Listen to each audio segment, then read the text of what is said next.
You know what they say about logistics planning? It's like marriage counseling for freight containers. Everything looks organized on paper until somebody decides to screw around with the route. My name is Jake Ridgemont, and I've been moving other people's stuff from point A to point B for 23 years. Boxes, pallets, dreams, disappointments, it all gets loaded the same way. What I never figured out was that my own life would need the same kind of careful planning, especially when my wife decided to take a detour through Cheating Bastard Boulevard. Before we dive deeper into this story, I have one small request. Please subscribe, drop a like, comment, and hit that hype button to boost this channel so more people can discover these incredible Reddit stories. Cleveland in March is about as romantic as a root canal, which made it the perfect backdrop for discovering that my marriage had been rerouted without my knowledge. The snow was dirty, the sky was the color of old dishwater, and my wife Sarah was glowing like she'd found the pot of gold at the end of some other guy's rainbow. "Jake, honey, I'm going to be late again tonight," Sarah announced, not looking up from her phone as she applied lipstick I definitely hadn't bought her. Big client presentation. Sarah worked freelance marketing, which basically meant she convinced people to buy stuff they didn't need using words they didn't understand. She was good at it, too. Real good. Maybe too good. "Which client?" I asked, spooning instant coffee into my favorite mug, the one that said, "World's okayest husband." The irony wasn't lost on me even then. "Oh, you wouldn't know them. Small local business. Very hands-on approach required." "I'll bet," I thought, watching her check her reflection for the third time. Sarah had always been pretty. Auburn hair, green eyes, the kind of smile that made you forget she'd just told you to take out the garbage. But lately, she'd been pretty for someone else. The signs were all there, bright as highway flares. New perfume, late-night client calls, where she'd giggle like a teenager, suddenly caring about her appearance when she ran to the grocery store. And then, there were her friends. Megan and Tara, her gossipy sidekicks, had started giving me looks.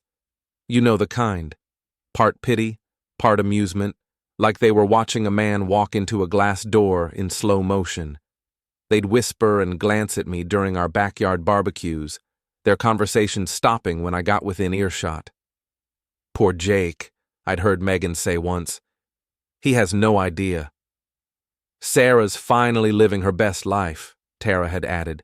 "She deserves to be happy." Apparently, my happiness wasn't part of the equation. The thing about being a logistics guy is that you learn to spot patterns, disruptions in routine, cargo that doesn't match the manifest, and my wife's behavior had more red flags than a communist parade. Take last Friday. Sarah claimed she was meeting a client for dinner, but I found a valet ticket in her purse when I was looking for aspirin. The restaurant was fancy, the kind of place where they charge $20 for 3 pieces of chicken they call artisanal. But what really caught my attention was the signature on the ticket. Derek Shaw. Derek Shaw. Sarah's ex-boyfriend from college. The guy she dated before we met, the one she claimed was ancient history. The same Derek Shaw who'd sent her a friend request on Facebook 6 months ago, which she'd accepted without mentioning it to me. I knew about Derek because I'd done what any suspicious husband would do. I'd looked him up online. 38 years old, divorced, owned a failing gym called Shaw's Strength. His social media was full of shirtless selfies and motivational quotes about taking what's yours and never settling for less. Real profound stuff. The guy looked like he'd been carved out of protein powder and narcissism. All muscles and no brain, with the kind of cocky smile that said he'd never met a married woman he couldn't charm out of her wedding ring. And apparently, he was having dinner with my wife. I confronted Sarah that night, holding up the valet ticket like evidence in a murder trial. "What's this?" I asked. She barely glanced at it. "Oh, that. Derek was at the restaurant, too. What a coincidence, right? We just said hello." "Funny how you forgot to mention it. It didn't seem important." She shrugged, but I caught the flash of guilt in her eyes. "He's just an old friend, Jake. Don't be paranoid." Paranoid. Right. Because wanting to know why your wife is secretly meeting her ex-boyfriend makes you crazy, but I let it slide. Because that's what good husbands do, right? They trust. They don't make waves. They pretend everything's fine while their marriage slowly circles the drain. My sister Marta, a nurse with all the bedside manner of a prison guard, had warned me about this exact scenario. Sarah's acting different, she'd told me over beers at O'Malley's pub. And not good different. Guilty different. You're imagining things, I'd said. Jake, I've seen more cheating spouses in the ER than you've seen freight trucks. Trust me, I know the signs. That woman is getting her needs met somewhere else. Marta had never liked Sarah, claimed she was too smooth, and said all the right things without meaning any of them. I'd always figured it was sister jealousy, but now I was starting to think Marta might have been onto something. My best friend Kyle, who managed a warehouse across town, was more diplomatic, but equally concerned. Look, man, he'd said, I'm not saying Sarah's cheating, but if she was, would you want to know? Of course. Then maybe you should find out for sure, before you drive yourself crazy with wondering. So I started paying attention, real attention, and what I saw made my stomach turn. Sarah was having an affair. The evidence was everywhere once I knew where to look, the way she guarded her phone like it contained nuclear launch codes, the mysterious charges on our credit card for places she claimed she'd never been, the sudden interest in yoga classes that apparently didn't exist at any gym in our area. And then there were the lies. Small ones at first, then bigger ones, until our entire relationship felt like it was built on quicksand. I'm working late tonight, she'd say, then post Instagram photos from a wine bar across town. The client meeting ran long, she'd claim, walking in at midnight with her lipstick smudged and her hair messed up. You're being ridiculous, she'd insist when I asked questions, turning it around on me like I was the problem. But the final straw came on a rainy Tuesday night in March. I was working late at the depot, trying to figure out why a shipment of auto parts had gone missing, when my phone rang. It was Sarah, and she was crying. Jake, she sobbed, I need you to come help me. There's been an accident. My heart stopped. Are you hurt? Where are you? I'm okay, but, oh God, Jake, I need you to do something for me, something important. What happened? Where are you? I'm on Route 87, near the industrial park. Derek was driving and we hit a guardrail. He's been drinking, Jake. If the police find out, he'll go to jail. Derek. Of course it was Derek. What do you want me to do? I asked, though I already knew. I need you to say you were driving, just this once. For us, Jake. For our marriage. For our marriage. The marriage she'd been systematically destroying for months. Sarah, I can't. Please, she begged. If you love me, you'll do this. Derek made a mistake, but he doesn't deserve to have his life ruined. And if this gets out, people will talk. They'll think we were having an affair. Think? Lady, you were having an affair. The only question was how long it had been going on and how stupid she thought I was. But here's the thing about being a logistics guy. You learn to think 3 moves ahead. You plan for contingencies, and sometimes you let people think they're getting exactly what they want while you're actually setting up the perfect delivery. I'll be right there, I told her. And I meant it, but not for the reasons she thought. Time to find out just how far my loving wife was willing to go to protect her boyfriend. And then, maybe it would be time to show her what happened when you tried to reroute Jake Ridgemont's life without his permission. The drive to Route 87 took 25 minutes, and I used every one of them to plan my next move. Because if Sarah thought she could use me as her personal scapegoat, she was about to learn that some packages come with return receipts, and this delivery was going to be a real special one. Route 87 at night looks like the highway to hell, especially when it's raining. Broken streetlights, potholes deep enough to swallow a compact car, and the kind of industrial wasteland that makes you wonder what happened to the American dream. I found them about 2 miles past the truck stop, pulled over on the shoulder next to a dented guardrail. Derek's silver BMW, because of course he drove a BMW, was crumpled against the metal barrier like an expensive accordion. Steam rose from the hood, and the front bumper was hanging by what looked like duct tape and hope. Sarah stood in the rain, mascara running down her cheeks, looking like a drowned rat in a designer coat. Derek was leaning against the passenger door, holding a tissue to his nose, his perfect hair plastered to his skull. Even banged up, he managed to look smug. I parked my pickup behind the BMW and walked over, rain soaking through my work jacket. The smell of antifreeze and burnt rubber filled the air. "Jake!" Sarah rushed toward me, throwing her arms around my neck. "Thank God you're here." I hugged her back, but my eyes were on Derek. He was bigger than his photos suggested, built like a linebacker who'd spent too much time in the supplement aisle. His shirt was torn, revealing abs that probably had their own Instagram account. "So," I said, pulling away from Sarah, "what exactly happened here?" Derek stepped forward, wincing. "Look, man, I appreciate you coming out here. Sarah said you were cool." Cool? Right. Nothing cooler than a husband cleaning up his wife's boyfriend's mess. "I had a couple beers earlier," Derek continued. "Nothing major, but you know how cops are. They'll blow this way out of proportion." A couple beers. The guy reeked like a distillery, and his eyes were glassy as marbles. "So you want me to tell the police I was driving?" I said. "Just until we can figure this out," Sarah interjected. "It's not like anyone got hurt." I looked at the guardrail, then at Derek's car, then at my wife. "And you two were having a business meeting?" Sarah said quickly. "Derek's thinking about hiring me for some marketing work. At 9 o'clock at night in the rain, on a back road. We went for a drive to discuss strategy." Strategy. Is that what they were calling it now? Derek nodded earnestly. "Sarah's got some great ideas for promoting the gym. Real innovative stuff." "I'll bet she does," I thought.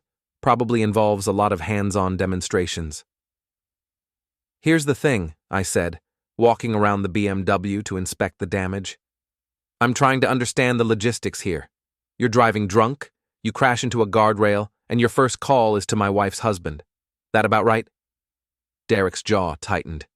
"Look, I know this is weird, but Sarah said you were a stand-up guy. Someone who'd help out a friend." Friend. We'd never met before tonight, but sure, we were buddies. "And if I don't help?" Sarah grabbed my arm. "Jake, please, don't make this complicated." "Complicated?" I laughed. "Lady, complicated was when I couldn't figure out why you've been acting strange for the past 6 months. This is just clarifying." The rain was coming down harder now, turning the roadside into a muddy mess. In the distance, I could see headlights approaching, probably someone who'd call the cops if they saw the wreck. "We need to decide now," Derek said. "Either you help us, or this gets really messy for everyone." There was a threat in his voice, subtle but unmistakable. The kind of tone guys like him used when they were used to getting their way through intimidation. "You're right," I said. "We should definitely call the police." I pulled out my phone, but Sarah knocked it out of my hand. "What are you doing?" she hissed. "The right thing." I bent down to pick up my phone, and that's when I noticed Derek's dash cam. A little black box mounted on his windshield, red light blinking like a tiny electronic witness. Interesting. "Look," Derek said, stepping closer. "Maybe we got off on the wrong foot. I'm willing to make this worth your while." Worth my while? $5,000. Cash. Just for saying you were behind the wheel. $5,000 to commit insurance fraud and perjury. What a bargain. "And if I say no?" Derek's smile turned nasty. "Then maybe Sarah and I stop pretending this is just business." There it was, the truth, delivered with all the subtlety of a freight train. Derek wasn't just asking me to cover for him, he was blackmailing me with my own wife. Sarah's face went white. "Derek, don't what?" he snapped. "Don't tell your husband that you've been screwing around behind his back for 4 months? That you're planning to leave him anyway?" 4 months. My wife had been cheating on me for 4 months. and now her boyfriend was using it as leverage to get me to commit crimes for him. I looked at Sarah, waiting for her to deny it, to tell Derek he was lying, to show even a shred of the woman I'd married 12 years ago. Instead, she started crying harder. "Jake, I can explain." "No need," I said. "I think Derek covered the highlights." The approaching headlights were getting closer. In a few minutes, someone would stop to help, and this whole circus would become public record. "So what's it going to be?" Derek demanded. "You going to help us out, or do I need to find another solution?" Another solution. The guy was threatening me on the side of the road while standing next to evidence of his own drunk driving, and he thought he had the upper hand. That's when I made my decision. "You know what?" I said. "You're absolutely right. We should handle this as a family." I walked over to Derek's BMW and peered through the passenger window. The dashcam was still recording, its memory card probably full of incriminating footage. "Nice car," I said. "All the latest gadgets." "Yeah, it's got everything," Derek said proudly. "Top of the line. Including a dashcam that had recorded every word of our conversation, every admission of guilt, every threat, every detail of their affair." I pretended to stumble against the car, steadying myself with one hand on the doorframe. In the process, I managed to pop the dashcam's memory card into my palm. "Careful there," Derek said. "Don't want to damage it any more than it already is." "Wouldn't dream of it." The headlights were almost on us now. Time to make my choice official. "All right," I said, turning to face them both. "I'll do it. I'll tell the cops I was driving." Sarah's face flooded with relief. "Oh, Jake, thank you. I knew you'd—" "But," I continued, "I want something in return." Derek frowned. "What?" "The truth. All of it. How long this has been going on, what you've been telling people, what your plans are. Everything." "Jake, this isn't the time," Sarah started. "Actually, this is the perfect time, because in about 30 seconds, that car is going to stop, and someone's going to call 911, so if you want my help, you better start talking." The car was slowing down, hazard lights blinking. Derek grabbed my shoulder. "Fine, we've been seeing each other since December. Sarah's leaving you anyway. This just speeds up the timeline." "Derek!" Sarah gasped. "What? He's going to find out eventually. Might as well be honest now that he's helping us." Honest. That was rich, coming from a guy who was asking me to lie to the police. The Good Samaritan pulled over and rolled down his window. "Everyone okay here?" "We're fine," I called out. "Just a little fender bender. Already called for help." The driver nodded and pulled away, probably relieved he didn't have to get involved.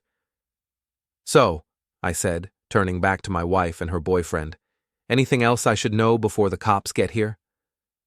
Sarah wiped her eyes. "Jake, I never meant for it to happen this way.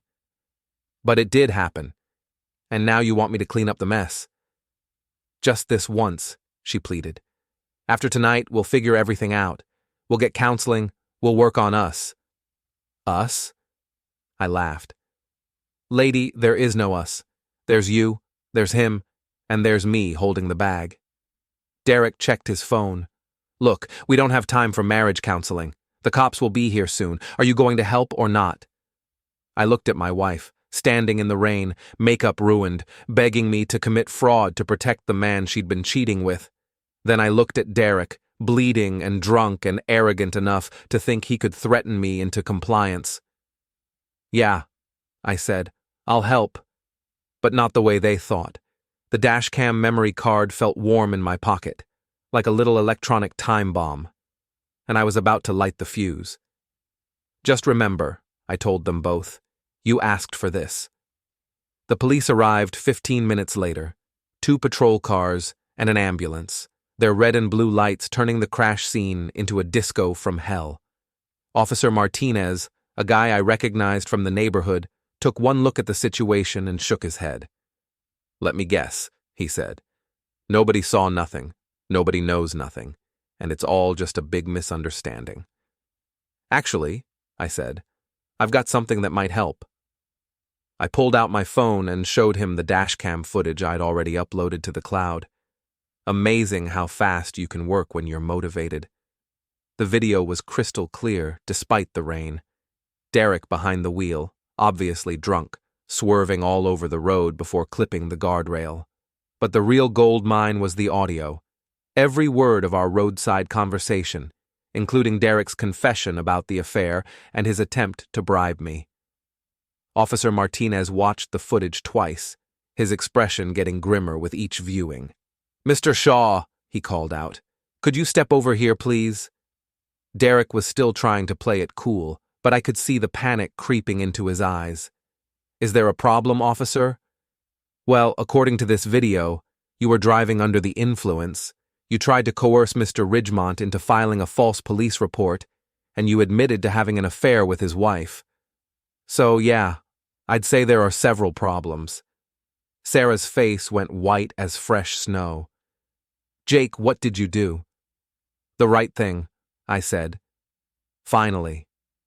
The next hour was like watching dominoes fall in slow motion.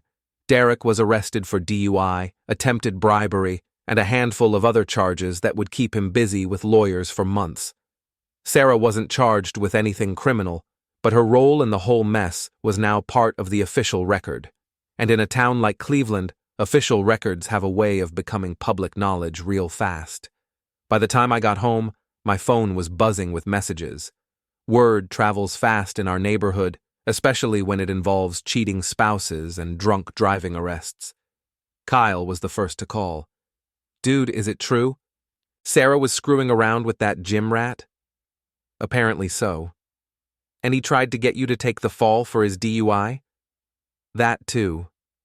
"Jesus, Jake, I'm sorry, man. What are you going to do?" That was the million-dollar question, wasn't it? I'd spent 12 years building a life with Sarah. We had a house, shared friends, joint bank accounts, and a routine that had felt as solid as concrete. Now all of that was crumbling, and I had to figure out what came next. The answer came to me while I was sitting in my kitchen at 3 in the morning, drinking coffee and staring at divorce lawyer advertisements on my laptop. If Sarah wanted to destroy our marriage for a muscle-bound moron, that was her choice. But she'd made the mistake of thinking I'd just roll over and take it. That I'd be the understanding husband who'd quietly disappear while she rode off into the sunset with her new boyfriend. She was wrong. I started with the basics. I moved half our joint savings into a separate account, perfectly legal since both our names were on it. I made copies of all our financial records, mortgage documents, and insurance policies. I even took photos of every room in the house, just in case things got ugly later. Then I called my sister Marta. "It's about damn time," she said when I told her what had happened. "I was wondering when you'd finally grow a spine." "Thanks for the support. You want support? Call a therapist. You want help destroying that cheating snake? Call me." Marta had never been one for subtlety. "I don't want to destroy her," I said. "I just want out. Clean and simple." "Jake, she tried to get you to commit fraud for her boyfriend.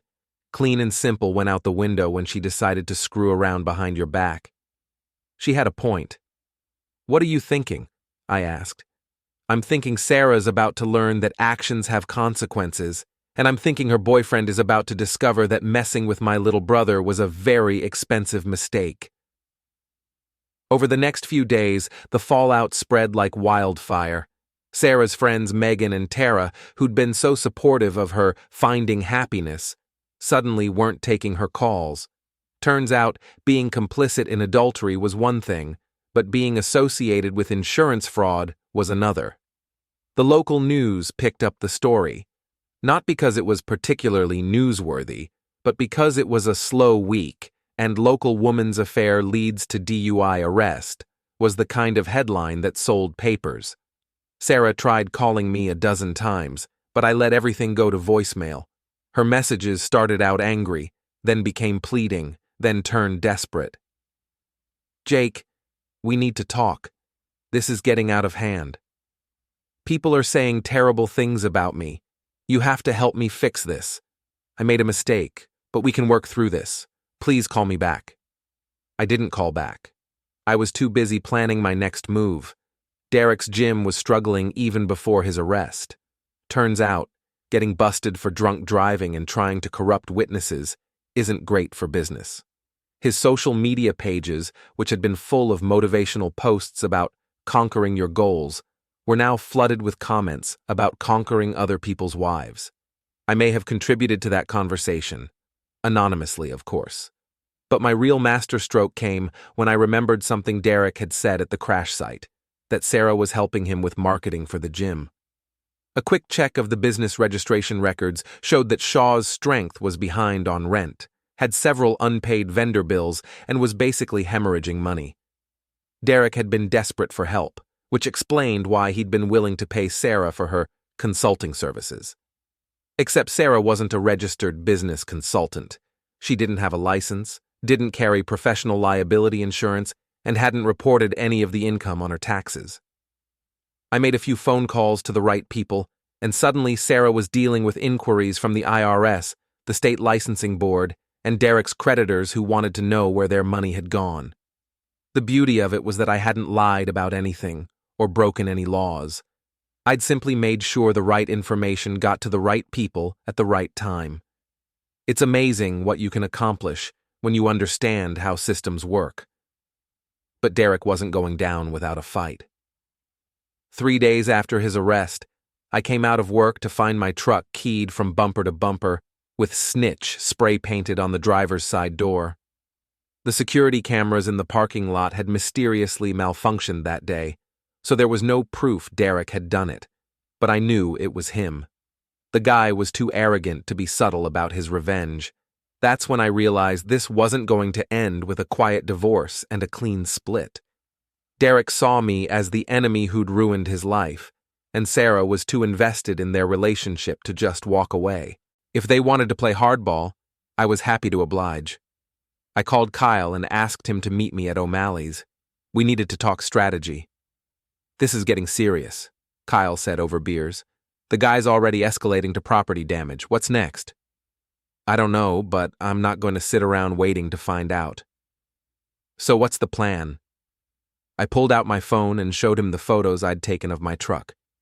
"The plan is to make sure Derek Shaw learns what happens when you mess with the wrong guy's life." Kyle grinned. "Now you're talking. What do you need?" "A few favors, and maybe some help with a little creative problem solving." "You got it. What are we solving?" I raised my beer in a mock toast. "How to give a cheating wife and her boyfriend exactly what they deserve." The war was just getting started. Derek Shaw's gym was located in a strip mall between a nail salon and a tax preparation office, which pretty much summed up his life trajectory. The place looked like it had been decorated by someone who'd watched too many Rocky movies, exposed brick walls, motivational posters, and enough mirrors to make a narcissist weep with joy. I'd been watching the place for a week, learning Derek's routine. He arrived every morning at 6 sharp, stayed until noon, then came back for the evening rush from 5 to 9, predictable as a freight train schedule, which made what I was planning so much easier. Kyle met me in the parking lot at 5:30 a.m., carrying a gym bag and wearing workout clothes that looked like they'd never seen sweat. "I still can't believe I'm doing this," he muttered. "You're doing it because Derek keyed my truck and threatened my wife, ex-wife, whatever she is now." "Your soon-to-be ex-wife who's been screwing this guy for 4 months, Kyle corrected. "Just want to make sure we're clear on the motivation here." We were clear, crystal clear. The plan was simple. Kyle would go in as a potential new member, get the grand tour, and keep Derek busy while I handled the technical aspects of our visit. "Remember," I told him, "you're interested in personal training. Really interested. Ask lots of questions." "What if he recognizes me?" "He won't. Guys like Derek don't notice other people unless they're competition or conquest opportunities. You're neither." Kyle nodded and headed for the front door. I waited 5 minutes, then slipped around to the back of the building. Derek's BMW was parked in his reserved spot, still showing damage from the crash. The front bumper was held on with zip ties, and there was a spider web crack across the windshield. Insurance must not have covered everything. What a shame. I'd brought a small toolkit, nothing fancy, just the basics. A few minutes under the hood, and Derek's car would have some new problems to go along with the cosmetic damage. But that wasn't the main event. That was happening inside the gym. I'd done my research on Shaw's strength, and what I'd found was illuminating. Derek had been cutting corners everywhere. Expired supplements, uncertified trainers, equipment that hadn't been serviced in years. The place was a lawsuit waiting to happen. All it needed was a little push. I slipped in through the back door, which Derek had left unlocked because he was too cheap to install a proper security system. The rear of the gym housed his office, a storage room, and the men's locker room. From the front of the building, I could hear Kyle's voice. "So this is a full-service gym? You've got everything I need to get in shape?" "Absolutely," Derek replied. "We specialize in transforming average guys into champions. It's all about commitment and the right guidance." Right guidance. From a guy who'd tried to bribe his way out of a DUI. I made my way to Derek's office, which was unlocked because apparently security wasn't a priority. His desk was covered with unpaid bills, angry letters from creditors, and what looked like a notice of eviction from his landlord. Shaw's strength was dying, and Derek was desperate. Desperate enough to start an affair with a married woman who might be able to help him save his business. Desperate enough to ask that woman's husband to commit fraud. And now, desperate enough to face the consequences. I pulled out my phone and started taking pictures. Every document, every bill, every piece of evidence that Derek's business was a house of cards. Then I uploaded everything to a cloud storage account that I'd share with the appropriate authorities later. But first, the pièce de résistance. Derek's computer was still logged in. Password security was apparently as much of a priority as physical security. His email was open, showing dozens of messages from angry customers, unpaid vendors, and what looked like his ex-wife's divorce attorney. I scrolled through his sent messages and found exactly what I was looking for. Emails to Sarah, dating back 5 months. Love letters, explicit photos, and detailed plans for their future together, including plans for what they'd do with my house after Sarah divorced me. I forwarded the entire email chain to myself, then deleted the sent message from Derek's outbox. Digital evidence, perfectly preserved and completely admissible in divorce court. From the front of the gym, I could hear Derek's sales pitch getting more aggressive.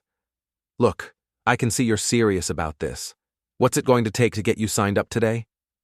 Poor Kyle. He was probably running out of stalling tactics. I finished documenting Derek's financial situation and moved on to the storage room. This was where Derek kept his supplement inventory, rows of protein powders, energy drinks, and various pills that promised to turn ordinary men into Greek gods. Most of it was expired, some of it was counterfeit, and all of it was about to become evidence in a health department investigation.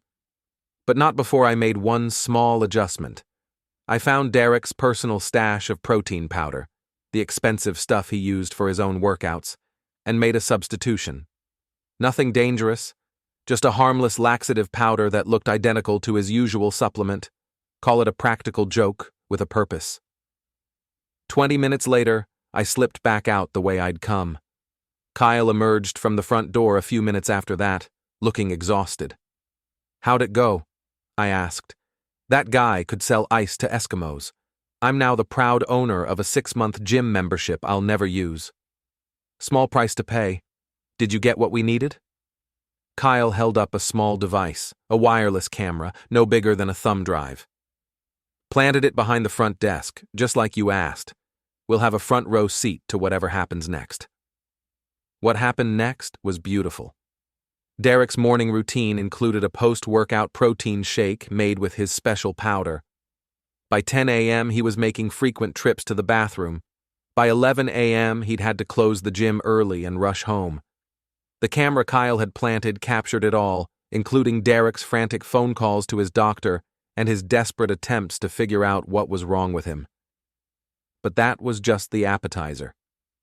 The main course came when Derek's landlord received an anonymous tip about health code violations at Shaw's Strength.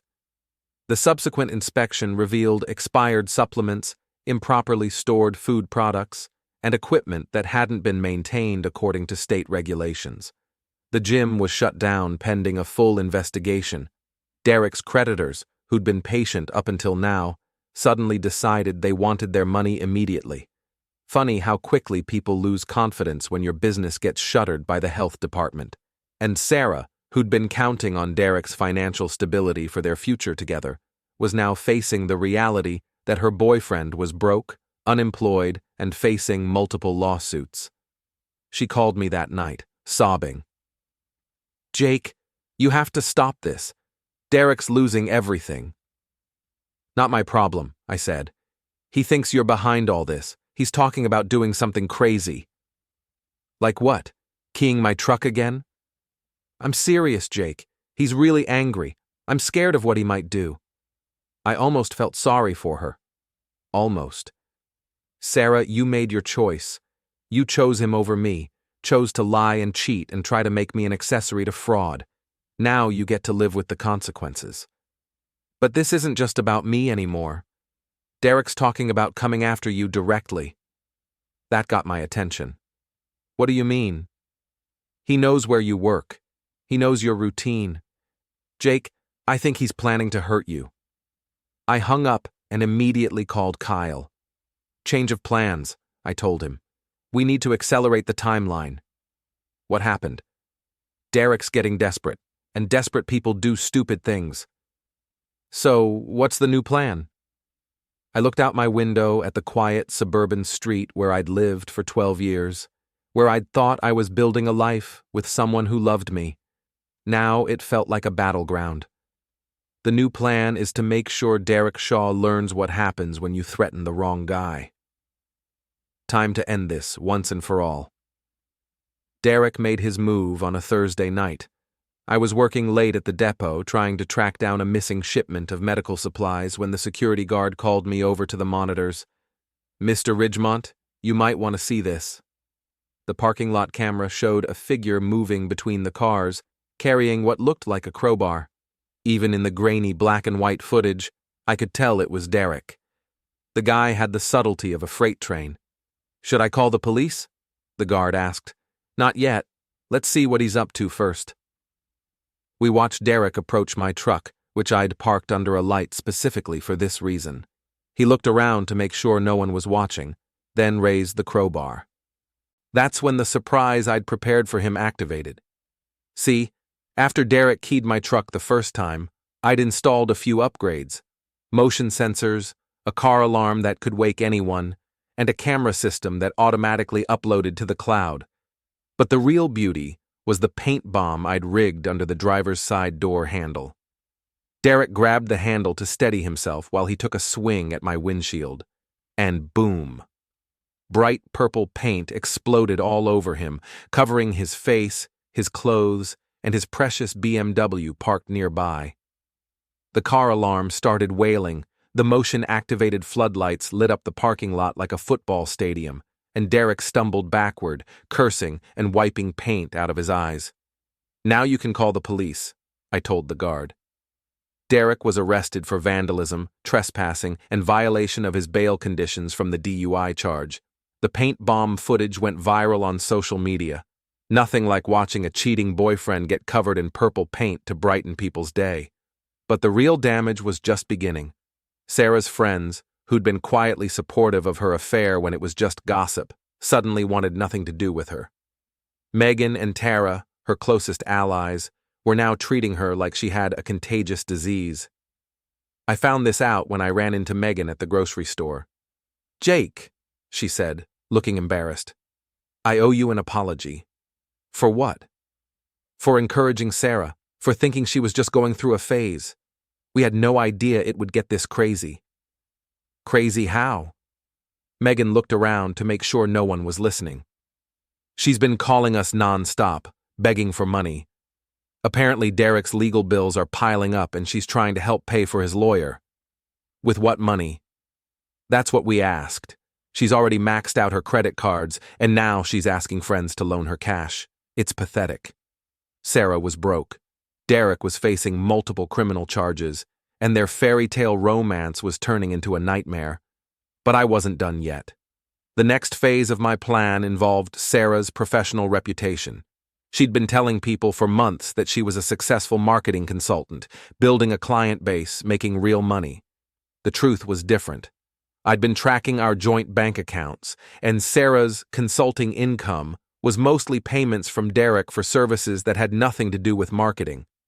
She'd been essentially taking money from a failing business to fund their affair. A few phone calls to the right people, and suddenly Sarah was facing questions about her business practices, her tax obligations, and her professional credentials. The IRS audit notice arrived on a Tuesday. The state licensing board inquiry came on Wednesday. By Thursday, Sarah was dealing with angry creditors who wanted to know where Derek's money had gone. She showed up at my door that Friday night, looking like she'd aged 10 years in 2 weeks. "Jake, please, we need to talk." I let her in, mostly because I was curious to see how far she'd fallen. She looked terrible. Her hair was unwashed, her clothes were wrinkled, and she had dark circles under her eyes that makeup couldn't hide. "This has to stop," she said. "I know you're behind all of this." "Behind what?" "The health department investigation, the IRS audit, Derek's legal problems. You're destroying our lives." Our lives. She was still thinking of herself and Derek as a unit. "Sarah, I didn't make Derek drive drunk. I didn't make him try to bribe me. I didn't make you have an affair. You two did all that on your own. But you're making it worse. You're going out of your way to hurt us." I poured myself a beer and offered her one. She shook her head. "Let me ask you something," I said. "When you were planning your new life with Derek, what did you think would happen to me?" "What do you mean?" "I mean, did you think I'd just disappear? That I'd quietly sign divorce papers and fade away while you two lived happily ever after in my house?" Sarah's silence was answer enough. "That's what I thought. You wanted me to be the understanding ex-husband who'd make everything easy for you. Well, guess what? I'm not that guy." "Jake, I never meant to hurt you." "Bullshit. You meant to hurt me. You just didn't want to face any consequences for it." She started crying, but I was past the point where her tears had any effect on me. "Derek's talking about leaving town," she said. "Starting over somewhere else." "Good. Maybe he'll take you with him." "I can't leave. My whole life is here. My friends, my family, my work." "What friends? Megan and Tara won't return your calls. What family? Your parents won't speak to you after that news story. What work? You're being investigated by 3 different government agencies." The crying got harder. "I made a mistake, Jake. I know that now, but can't we find a way to fix this?" "Fix what? Our marriage? You eliminated that 4 months ago. Your relationship with Derek? You two deserve each other. Your reputation? That's gone forever." "So that's it? You're just going to destroy everything?" I finished my beer and looked at the woman I'd been married to for 12 years. The woman who'd shared my bed, my dreams, my life. The woman who'd thrown it all away for a muscle-bound moron with a failing business and a drinking problem. "Sarah, I'm not destroying anything. I'm just making sure everyone knows the truth about who you really are." She left that night, and I never saw her again. Well, that's not entirely true. I saw her one more time, but that was during the final confrontation with Derek, and that's when things got really interesting. Derek got out of jail on a Tuesday and came looking for me on Wednesday. I was ready for him. The beauty of being a logistics guy is that you learn to anticipate problems before they happen. You plan for delays, disruptions, and disasters. And Derek Shaw was definitely a disaster waiting to happen. I'd been tracking his movements through social media, mutual acquaintances, and good old-fashioned surveillance. The guy was predictable as clockwork, all muscle, no brains, and a temper that made him do stupid things at exactly the wrong time. He'd been posting angry messages online, making threats, and generally advertising his intentions to anyone who'd listen. Sarah had been trying to calm him down, but Derek was past the point of rational thought. He blamed me for everything: his arrest, his business closing, his financial ruin, even Sarah's growing doubts about their relationship. In his mind, I was the villain who'd destroyed his perfect life, which was hilarious, considering he'd destroyed his own life by driving drunk and trying to corrupt a witness. But Derek wasn't interested in logic. He wanted revenge. I got the call at work on Wednesday afternoon. Kyle was watching Derek's apartment, and he'd just seen him load a baseball bat into his car. "He's heading your way," Kyle warned, "and he looks seriously pissed." "Good. I've been waiting for this." I left work early and drove home, making sure to take the route that would lead Derek exactly where I wanted him. My house sits at the end of a cul-de-sac, surrounded by neighbors who mind their own business and keep their curtains closed. Perfect for what I had planned. Derek's BMW pulled into my driveway 20 minutes later. The car looked even worse than before, more damage from his arrest, primer patches where someone had tried to remove the purple paint, and a muffler that sounded like a dying elephant. He got out carrying the baseball bat, which was probably a parole violation, but definitely a statement of intent. I watched from my living room window as he approached the front door. He was bigger than I'd remembered, all shoulders and attitude, wearing a tank top that showed off his gym-sculpted arms. Too bad muscles don't make you smart. Derek pounded on my door like he was trying to break it down. "Open up, Ridgemont, we need to talk." I opened the door but kept the security chain attached.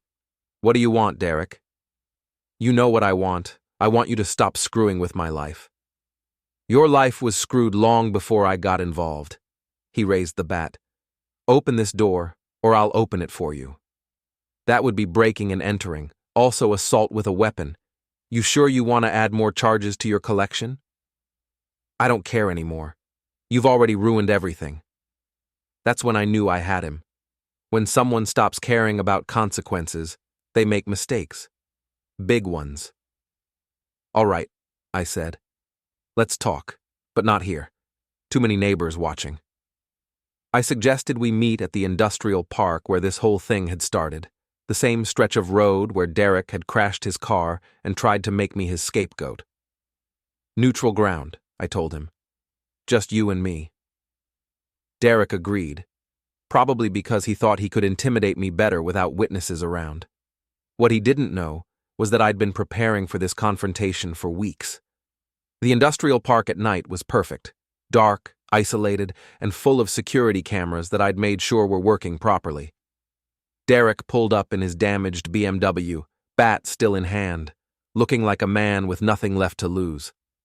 I got out of my truck empty-handed, which seemed to give him confidence. "So," he said, walking toward me, "ready to call off your dogs?" "What dogs?" "The IRS, the health department, the cops. All the people you've been sicking on me." "Derek, I didn't sick anyone on you. I just made sure they knew what you'd been up to." "Same thing." He was close enough now that I could smell the alcohol on his breath. Even facing multiple charges, the guy couldn't stay sober. "You know what your problem is?" he continued. "You're a loser who couldn't keep his wife happy. So when a real man came along, you got jealous." "A real man?